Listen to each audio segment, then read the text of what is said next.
السلام علیکم ویورز آج جو ملک کے اندر سیاست کا حال ہے اور جو الیکشن ہمارے ہوئے ہیں اور الیکشن کے نتیجے میں جو ایک عوامی انقلاب برپا ہوا، گرچہ اس کے سامنے باندھنے کی ہر طرح کی کوشش کی گئی اور حرب تمام آزمایا گیا اور ان حربوں میں اخلاقی غیر اخلاقی ہر طرح کے حربے استعمال کیے گئے جو ہمارے یعنی جس میں ہمارا اخلاق، اطوار، کردار، اصول، کوئی چیز بھی ایسی چیز نہیں ہے جو اجازت دیتی ہو جو نہیں آزمائی گئی۔ لیکن اس کے باوجود اس ملک کے جو نوجوان ہیں وہ بڑی تعداد میں نکلے اور یوں کہا جائے کہ زیادہ تر انہوں نے ہی ووٹ ڈالا، دوسری جماعتوں کے لوگ شاید کم آئے اور انہوں نے ایک تاریخی انقلابی فیصلہ کیا اور ان کے راستے میں تمام رکاوٹیں جو بھی آئیں ان کو کاٹ کر اور ان کا سمبل نہ ہونے کے باوجود جتنے بھی حربے تھے اس کے باوجود انہوں نے ڈھونڈ کر ووٹ ڈالے اور مسلم میڈیا، سوشل میڈیا کی بندش کے باوجود ووٹ پڑا اور چاہنے کے باوجود اس حد تک دھاندلی نہ کر سکے جس طرح وہ کرنا چاہتے تھے۔ تو اتنا کچھ ہو جانے کے باوجود میں سمجھتا ہوں کہ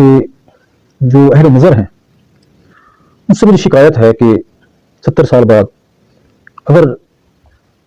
ایک سوچ اور نگاہ بدلی ہے، نوجوان کھڑا ہوا ہے،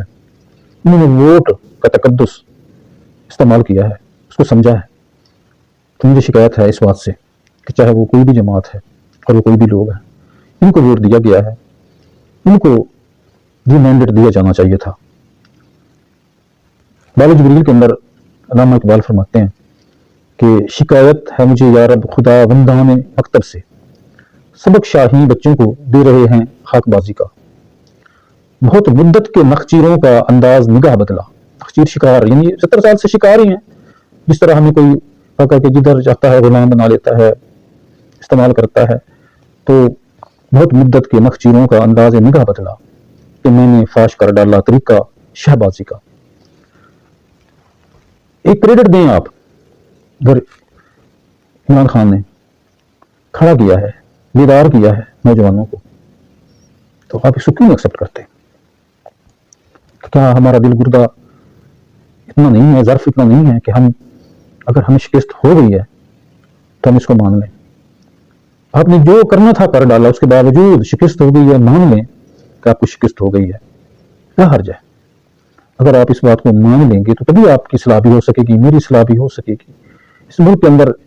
ایک نوجوان نئی ابرائی دے رہا ہے، وہ ایک مستقبل دیکھ رہا ہے، اس ملک کو بدلنا چاہ رہا ہے اور اس نے راتوں رات اس ملک کی تقدیر کو دیکھا جائے تو بدل ڈالا ہے،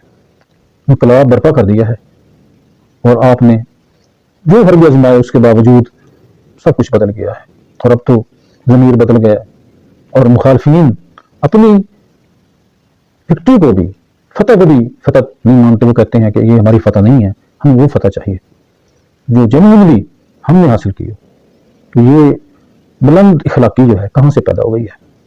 یہ اصول پسندی کہاں سے آ گئی ہے ایک دم کہ جیتنے والے ماننے کو تیار نہیں کہ ہم جیت گئے ہیں،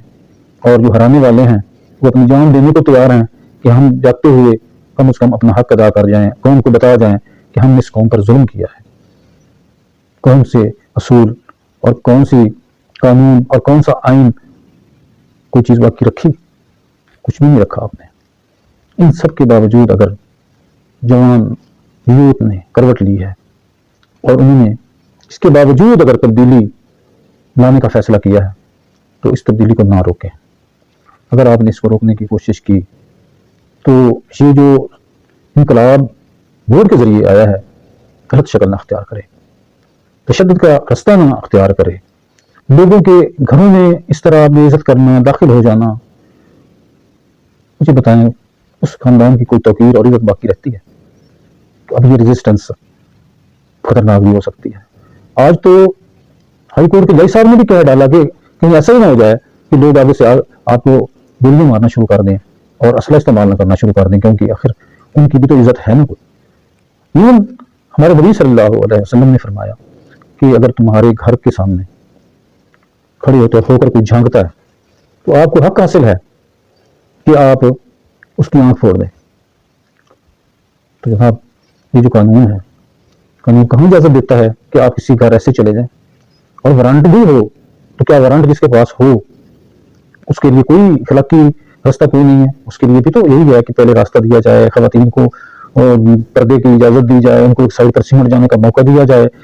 CRPC میں تو موجود ہے، آپ کے پاس تو وارنٹ نہیں ہوتا، آپ کے پاس تو قانون نہیں ہوتا، بلکہ جج آپ کو جس چیز سے عدالتیں منع کرتی ہیں آپ وہی دہراتے ہیں۔ عدالت کرتی ہے نہیں گرفتار کرنا، بار بار گرفتار کرتے رہے۔ قانون کو آپ نے ہاتھ میں لیا،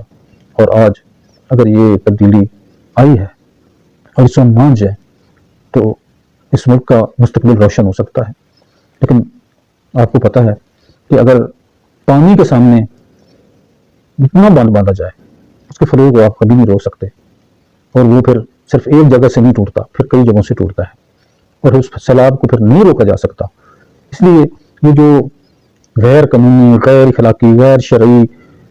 غیر آئینی اقدامات ہیں، اور خود ریاست اور ریاست کے اداروں سے سرزد ہونا شروع ہو جائیں تو آپ ہی بتائیں ملک کے اندر کیا ہوگا؟ افراتفری ہوگی، فساد ہوگا، مائٹ از رائٹ پریویل کرے گی، جنگل کا قانون ہوگا کہ جس کے پاس میں جو ہوگا وہ کرے گا، کیوں کہ دفاع تو ہر کسی کا حق ہے۔ تو اللہ تعالیٰ ہمیں توفیق دے کہ ہم اس خوشگوار تبدیلی کو دل سے قبول کر لیں۔ انشاءاللہ نئی علاق کے ساتھ پھر حاضر ہوں گے، فیڈ بیک دیتے رہیے گا۔ اللہ حافظ۔